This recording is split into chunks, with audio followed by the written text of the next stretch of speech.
শেষমেশ রেগে গিয়ে ওর হাত থেকে খাবারটা নিয়ে পুরো ছুঁড়ে দিলাম একদম বাইরে। মানে এতটা পরিমাণ মাথা গরম হয়েছিল যে তোমাদের কি বলবো। তবে হ্যাঁ, পরে কিন্তু ভীষণ খারাপ লেগেছিল। চলো তাহলে বলি তোমাদের আসল ঘটনাটা। তো কি হয়েছে, সকালবেলা আমার একটু তাড়াহুড়ো থাকে, মানে সকালবেলা আমার কাজটা অনেক বেশি থাকে, তো সেই জন্য তাড়াতাড়ি করে আমি আমার এই রেসিপিগুলো শুট করে নিই। কালকে ওর স্কুলের স্পোর্টস ছিল, আর স্পোর্টসে ও রানে সেকেন্ড হয়েছে। যদিও বা এসে প্রথমে বলেনি, প্রথমে বলেছিল মা আমি কোনো কিছুই হয়নি।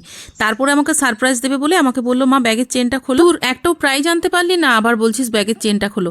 যদিও বা মনে মনে একটু কনফিউশনে ছিলাম, তার কারণ ও স্পোর্টসে সব দিনই ভালো, মানে প্রত্যেক বছরই ওর দুটো একটা প্রাইজ থাকে। তারপর ও যখন আমাকে বারবার জোর করলো, তখন ওর ব্যাগের চেনটা খুলে দেখি ব্যাগের ভেতরে একটা মেডেল আর তার সাথে একটা সার্টিফিকেট।